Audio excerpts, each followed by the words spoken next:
I'm only kind of, I suppose, like many people, beginning to socially recover from those big C years, the COVID years and all that went on. And sometimes you do think about it and you talk about it and you talk about those silly things that happened, like when you had to spend $7.99 on a sandwich in order to have a pint in a pub. How was that going to stop you getting COVID? Or I mean, I remember jogging, which I do, and I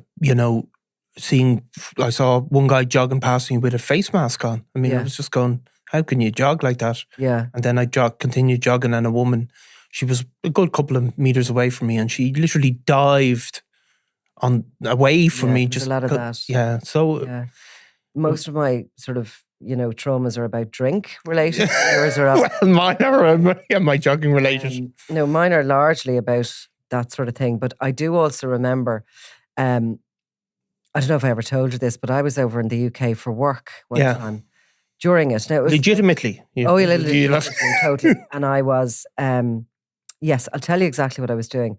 I was meeting somebody in an airport. So that'll tell you the kind of caliber of individual. And I was very delighted with myself. I was flying over and flying back in the same night. Yeah. And I somehow managed to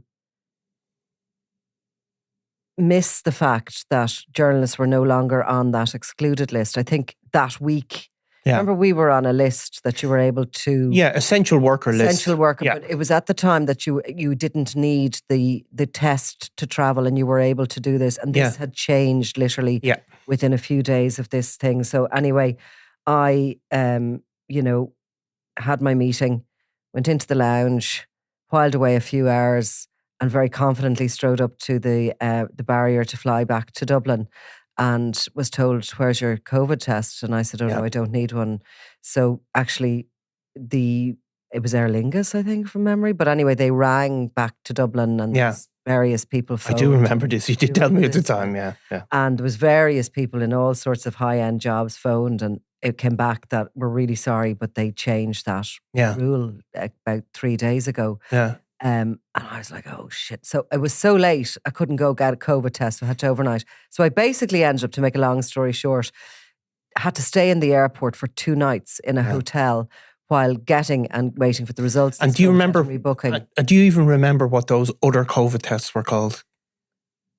These are the ones you had to go and get in a formal place that were different than the ones. Fortune, I had to be bussed from the hotel to this sort of encampment, almost like a refugee encampment at Heathrow Airport or wherever it was. And then you had to go and get jabbed. And then you had to what was it even called? It just shows you how amazing it was. The thing that you had I know. I can't think of it. Yeah, so it's incredible because... And you had to have it within a certain... It was really complex because you had to have it within a certain amount of hours that you were flying. So I had to make sure I got the test and got the flight back. Yeah. And there was very few flights coming, not the usual because people weren't flying. So it was all a bit of a shit show.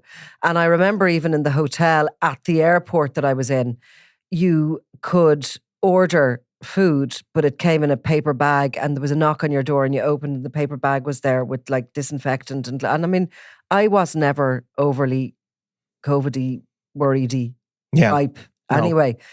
But it was horrendous. And it was like, I thought to myself, I had, say, 36 hours and will I go into London and have a little buzz around and do something?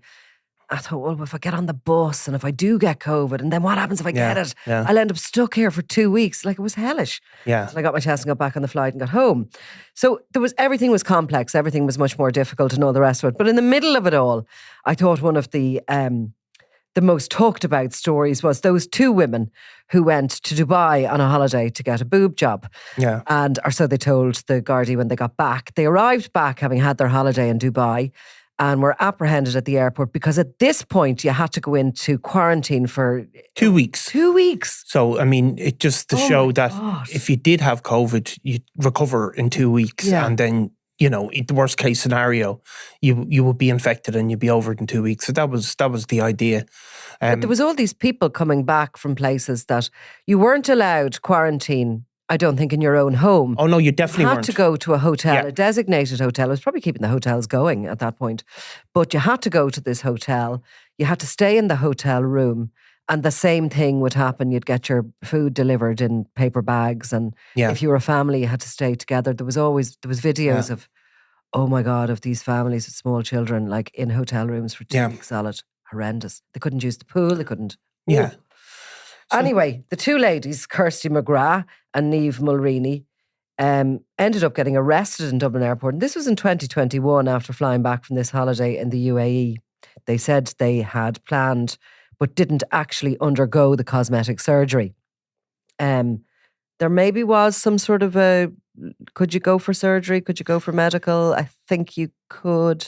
Yeah, I mean, there might have been legitimate medical procedures that you could travel for. Well, you know, look, not my area of expertise. But either way, look, it was one of those cases that obviously stood out because when they got back to Dublin, they'd agreed, I think, in advance that they would quarantine, or they knew the regulations. But when they got back, I mean, I think you were quarantining at your own expense for a start. So 2 weeks in a hotel is a huge amount of money. And they said they had child-minding issues as well. And they refused. They refused to quarantine in the hotel. And they were subsequently arrested. And the story went absolutely around the world. Yeah. For obvious reasons. I mean, it was never not going to go around the world, two young women in those circumstances. And every aspect of what they'd done them was examined and valued. I remember one of them had a pair of Balenciaga runners on, and it was kind of like the matching pair that were this amount. Yeah. And how could they afford this? And how could they not afford to, sell your runners, go to a hotel quarantine? Now, of course, those runners, I don't have a clue if those women's runners were the fake type, but the fake types are being sold all around for that's what they were money. They were literally examined down their runners.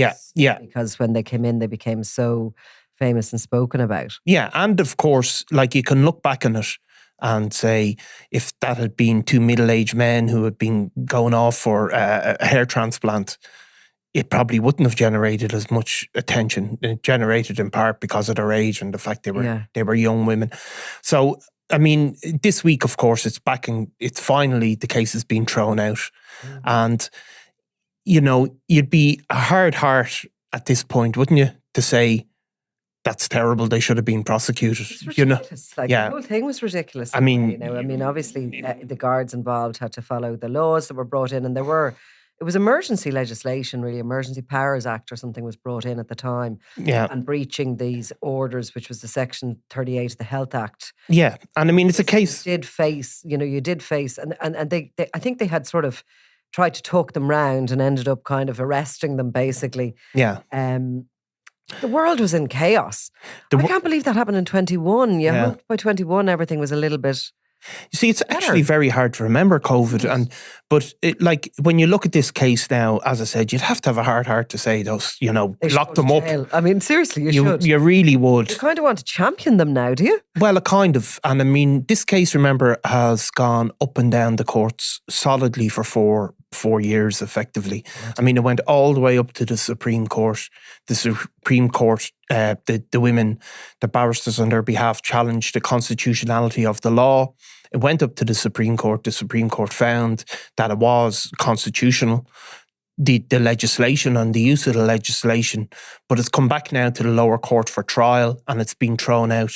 And it's been thrown out on a kind of a technicality, I suppose, in that and not to get too deeply into something we probably would misunderstand anyway, but basically the women were arrested, and the guards who arrested them, the judge found that they didn't explain to them the consequences of not adhering to the legislation. Not adhering to the legislation, and that if somebody is arrested, for example, if you're arrested on a serious charge to an assault or something, it has to be explained to you what the consequences of the offence that you're being accused of or suspected of. You'll be facing up to 10 years. Yeah, imprisonment. You'll be facing.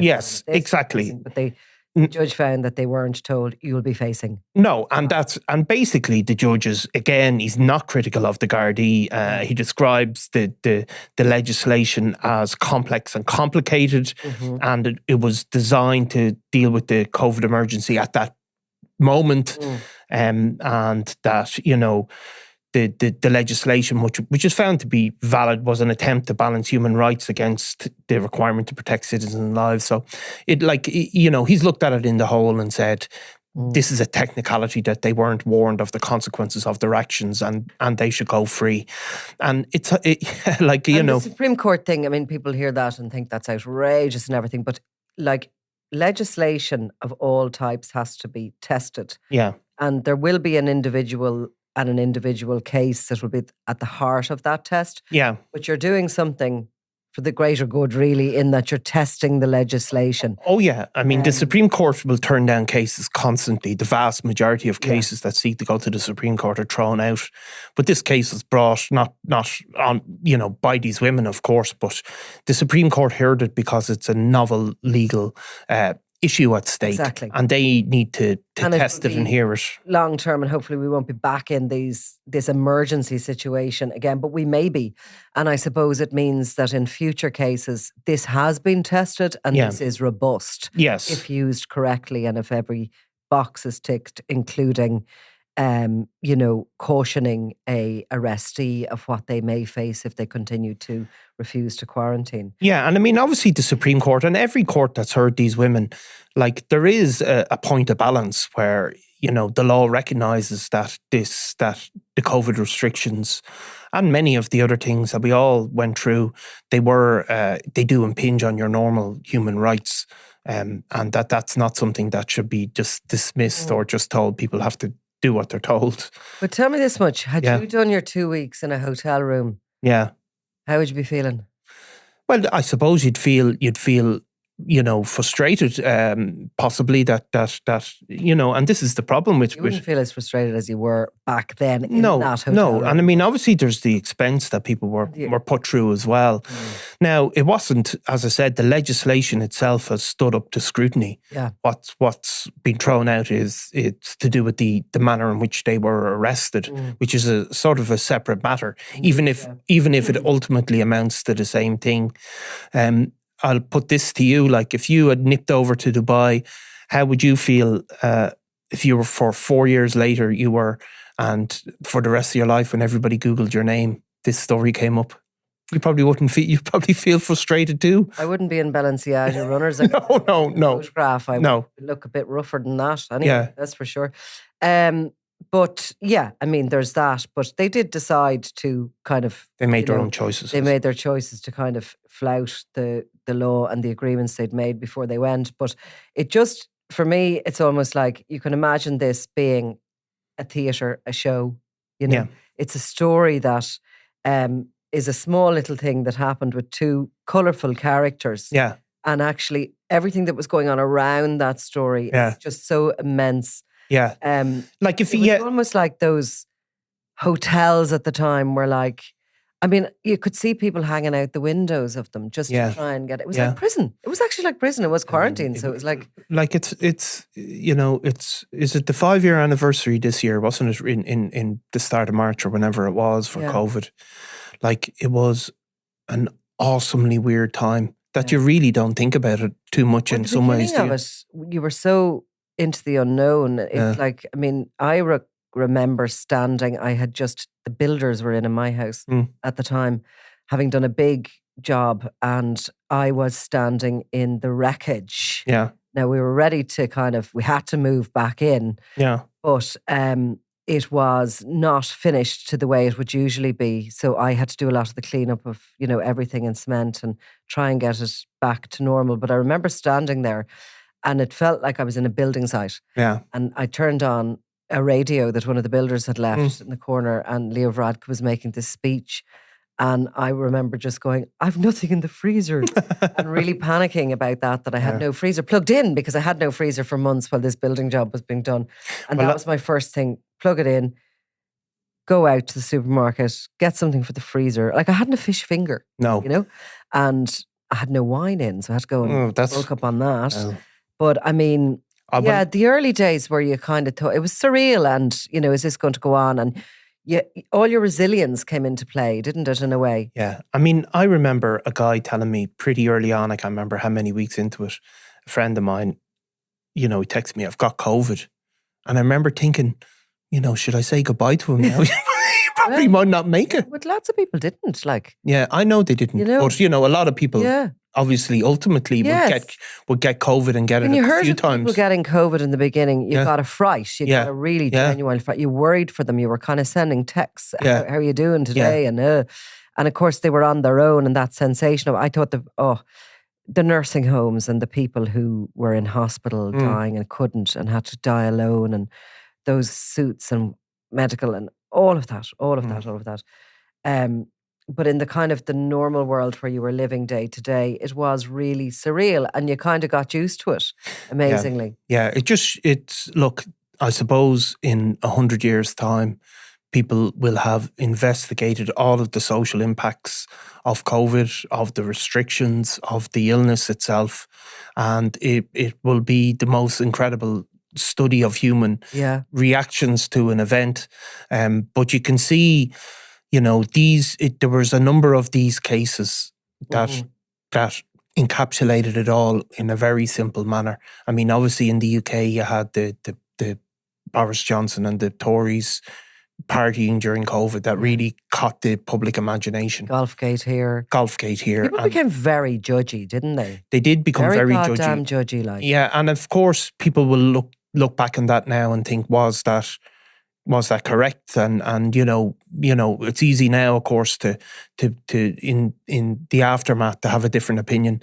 I'm not sure I remember even at the time of this case, and ultimately you're asking me there, like, now, would you be sending these people to jail, these two ladies to jail? And like, no. But I remember even at the time going, I had a little laugh, I have to say, about them coming in from Dubai and the idea of, we went for a boob job, we didn't have it, and we're going home. Like, it was this slight little bit of anarchy there that was, maybe you'd champion it a little bit. You'd have a little bit of, you'd always have a little bit of a little bitty exercise of human spirit. Yeah. It just didn't seem to be the biggest crime in the world, of course. There was plenty of other stuff going on. And, interesting for us, of course, was the activities of our criminals. Yeah, because they were the most resilient of all, because they never followed the laws anyway. So they just kept carrying on regardless. And there was still door-to-door deliveries going on. So that was another factor in the drugs business. I thought the cocaine thing was just such an eye-opener. The idea that, cocaine was the party drug. The idea that it was used in clubs and people out and about. It wasn't. Yeah. It was used with people sitting in their own homes watching Netflix. Yeah. On their own or with their partners or with whatever. But it had a little jolt downwards, and then the supply came back, everything got back to normal, and we didn't see a dip. No. So it ain't the thing that's only used when you go out. It's used. No. It's become an essential part of the fabric of Irish life, unfortunately. Yeah.